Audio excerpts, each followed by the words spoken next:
IBN 7 बना तीसरा सबसे ज्यादा देखा जाने वाला हिंदी न्यूज चैनल। IBN 7 हौसला है।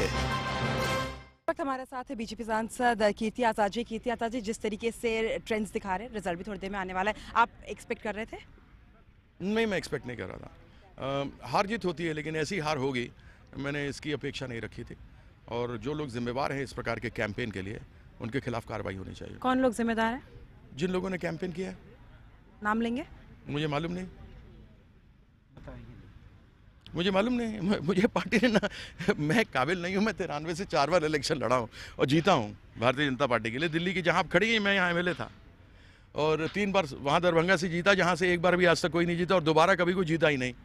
तो मैं अपनी जगह मस्त रहता हूँ। मुझे कोई बुलाता है तो मैं काम करता हूँ। मुझे मालूम नहीं कि यहाँ कैंपेन कमेटी में कौन था कौन नहीं था, लेकिन उसके खिलाफ कार्रवाई होनी चाहिए। लेकिन क्या आपको दुख है कि आप इस बार कैंपेनिंग आपने नहीं करी? नहीं, मुझे बिल्कुल दुख नहीं है। मेरे को पार्टी ने मेरे को नहीं समझा कि मेरी आवश्यकता है, तो मुझे दुख क्यों?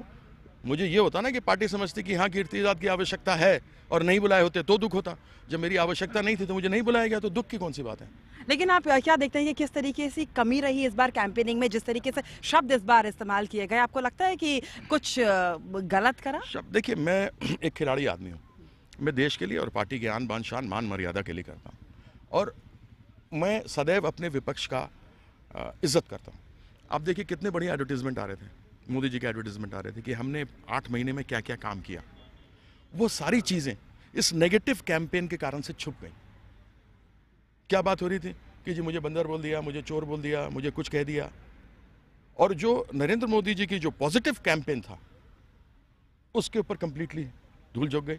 उसने फिर फ़ायदा भी उठाया, अरविंद केजरीवाल ने जातीय फ़ायदा उठाया उपद्रवी गोद के ऊपर। कहने का मतलब कुछ था, लेकिन आज के ज़माने में एक एक शब्द को सोच के समझ के तौल के रखना चाहिए, जो हमने रखा नहीं। और हार हुई तो हार, ठीक है ना, हम भी खेले तो हारे हैं, लेकिन ऐसे तो इंडिया नहीं हारी ऑस्ट्रेलिया में जैसे हम हार गए। यहाँ पे कांग्रेस का पंजा रह गया हमारे पास। वो तो अट्ठा था, अब पंजा रह गया। तो इन सब चीज़ों पे इंट्रोस्पेक्शन ज़रूरी है। मैं भारतीय जनता पार्टी का कार्यकर्ता हूँ और यह महसूस करता हूँ कि दिल्ली के साथ जो अन्याय हुआ है, आपको तो सबसे पहले मैं बधाई देता हूँ कि उन्होंने जीत ली है। और अगर वह काम नहीं करेंगे तो उनका हश्र ऐसा होने वाला है कि उनका खाता नहीं खुलेगा अगले 5 साल में। इसलिए उनको बता देता हूँ कि बाबू, जिस आशा के साथ आए उसको पूरा कर देना, वरना टाइम फिस हो जाओगे अगली बार। लेकिन आपको लगता है कि किरण बेदी जो अभी तक बीजेपी को गालियां देती थी, लेकिन आपको लगता है कि उनको लाना शायद कहीं गलत डिसीजन था बीजेपी की तरफ से?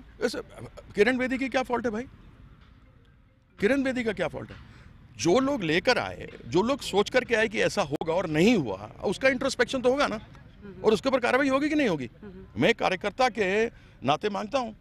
बहुत सारे सीनियर लोग थे पार्टी में, अब मैं उनकी बात नहीं कर रहा हूं। जो मार्ग मंडल में बहुत सीनियर लोग हैं, अडवाणी जी हैं, जोशी जी, उन लोग से तो अपेक्षा नहीं। यहाँ यह है कि कम से कम उनसे जाके हम लोग आशीर्वाद लेते हैं।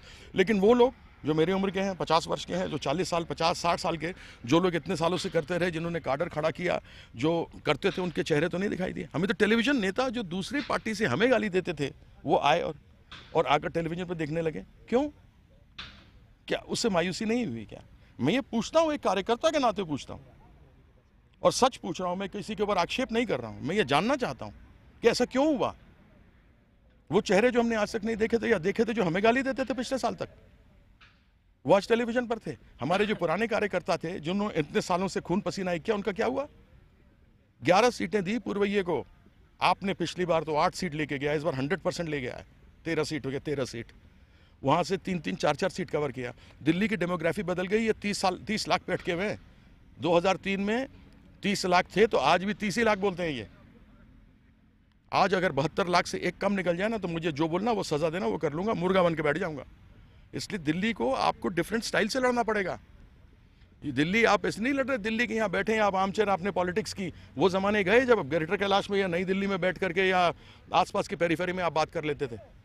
47 में जब आए थे लोग यहाँ पर रिफ्यूजीज, तो ये नई दिल्ली के इर्द गिर्द में लुके थे। उसके बाद जब पीछे कोई बस्ता नहीं था, जाके मुझसे पूछो ना, मैं तो इतिहास का स्टूडेंट हूँ और दिल्ली के खास इतिहास की एक एक मॉन्यूमेंट पूछोगे बता दूंगा। यहाँ क्या गड़ा हुआ था नीचे, मुझसे पूछ लो, मैं भी बता देता हूँ।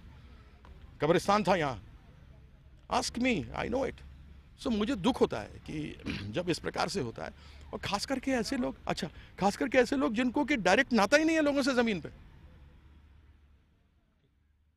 सो आई वांट टू नो। आपको लगता है कि ये मोदी वेव कहीं ना कहीं खत्म हो गया दिल्ली के?